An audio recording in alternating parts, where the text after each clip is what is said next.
All right, good afternoon, everybody. Welcome back for everybody who wasn't here before.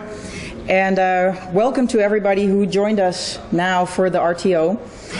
I want to have a welcome for our distinguished guests and everybody here, our friends, our colleagues, ladies and gentlemen.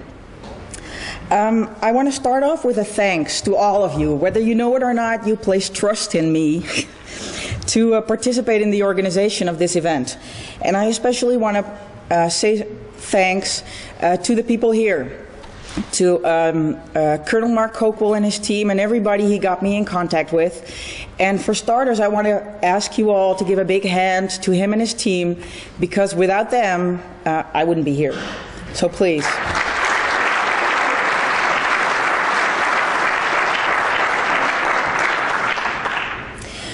Okay, all I had were thoughts and ideas, and they helped me transform that all into reality. And this reality I want to introduce to you right now, and I'm going to do that a little bit differently. So anybody who has problems with simulator sickness, close your eyes for the next 10 minutes.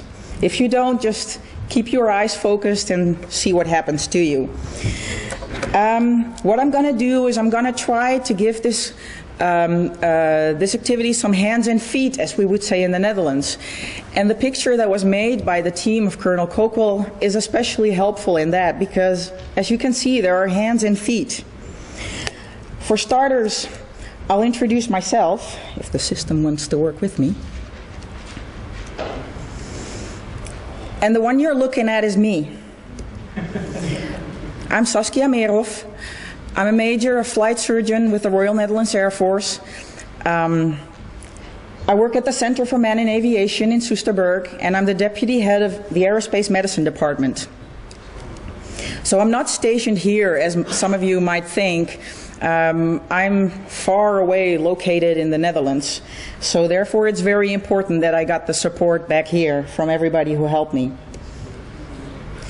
For the hands, where did we get this idea? How did we choose this subject? Well, actually, I'm very thankful to my colleague, pilot physician, Lieutenant Colonel Eric Arnau, who came up with the idea last year to get a nice broad subject which was probably interesting to every flight surgeon.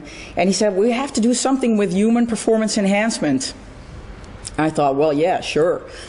And since it's my 5th time here, I decided to walk up to some people and say, well, you know, it's going to be my 5th time, so maybe I can help with something. And they said, well, sure, you can be technical course director. So beware, if you say you want to help with something, you can end up being technical course director.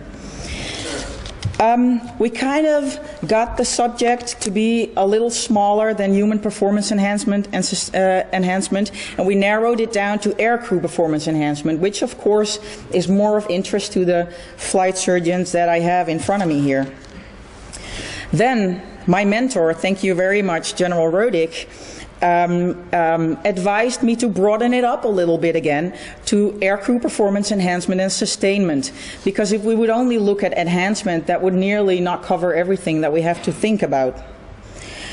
And when I look at the subject, because you know I didn't come up with it, so I had to really look into it, I figured out that aircrew performance and aircrew enhancement are critical determinants of mission success, as you can see. And it has the potential to improve the ability of the human component of the airborne military force by augmentation of physiological, psychological, physical perception and technical capabilities. The approaches we can take when we look at aircrew performance enhancement and sustainment is the other hand. You can look at it through a natural approach and a synthetic approach. The natural approach would focus into physical and psychological training, techniques to monitor and guide people, and work with sleep, rest, and dietary strategies. The synthetic approach is more custom designed to manipulate effects that exceed the normal span of human capability and endurance. And when you look at that to a day-to-day basis, oh, wrong button, sorry. Hold on. And when you look at that on a day-to-day basis, the approaches on the natural side of it are the use of the human centrifuge, crew resource management training, biofeedback, and fast tools.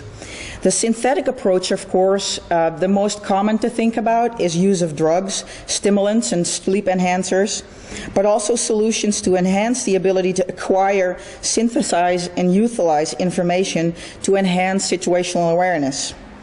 Intelligent interfaces augment decision support systems, and of course think of augmented perception like night vision goggles and three-dimensional audio. All the speakers that you will hear today has somewhere fit into one of these subjects.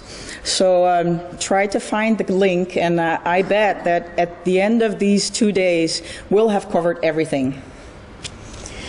Now, knowing this, I'm a little wobbly on my feet, so let's go down. And all these advances and insights in these capabilities manipulate aircrew into situations that possibly are not familiar to the flight surgeon. And that's the reason why we need a conference like this. The flight surgeon must understand the risks and benefits for the aircrew of the various performance enhancement and sustainment strategies and the ethical, medical, non-medical considerations resulting from their use. Now, how do we get a stable stand? We have to carefully consider the science that can produce new aircrew performance enhancement and sustainment strategies. And we need understanding how individual performance is changed and how this affects near and long-term health of the individual. We have to look at the ethical issues with trust, authority, accountability, with the use of autonomous and semi-autonomous systems.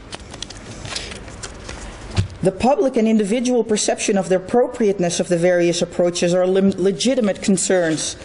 And we get to the core and the gut, as we talked about before, feeling, when we consider all moral, ethical, medical, and legal constraints to utilization of performance enhancement and sustainment techniques.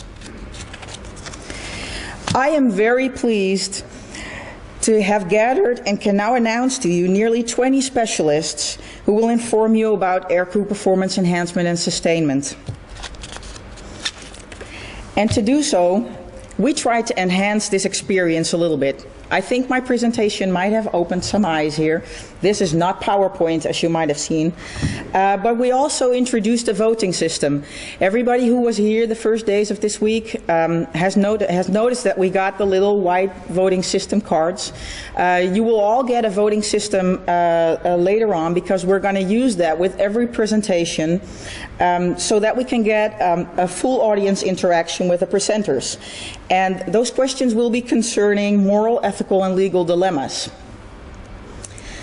We also have a video crew present, as you might have seen, and the reason for that is that we're going to produce video-on-demand access to the lecturers on the RTO website. So everybody who can log on to the RTO website, which you already had to do to be here, can access those video-on-demand videos. You can view that at your convenience. Don't expect to be able to do it next week, because of course I still have to edit all those movies. But if you make sure that we have the right email address, we can inform you about the status and when the video on demand is available for your convenience. We try to speak slowly, which is quite hard for me actually. And clearly, and we use as little acronyms as possible. On the other hand, when you look at aircrew performance enhancement and sustainment, you get the word apes. And when I was on YouTube, I found this excellent movie with apes.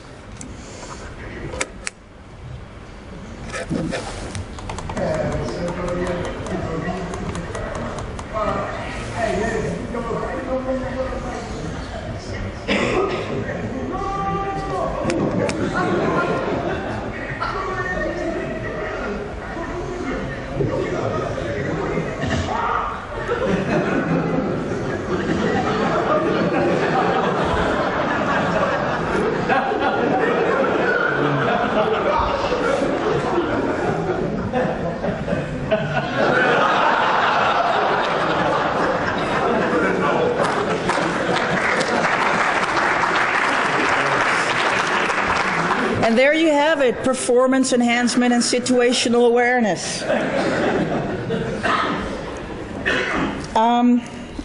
He skipped one now. Let me see. I'm going too fast. There. I want you all to have a great continuation of your meeting. And if you can read the little letters, don't forget to think about next year's theme, because as you noticed, Lieutenant Colonel Onau got what he wanted. We're talking about performance enhancement and sustainment. And if you have a possibility to participate in the organization, I know it's going to be very welcome. So if you're bold enough, come up to me or talk to Colonel Coquel or anybody else you think that has to say something about it. And please participate so we can look to a great meeting next year also. With that, I'm going to end my introduction, which is good because we started a little bit late and we're still on schedule quite well.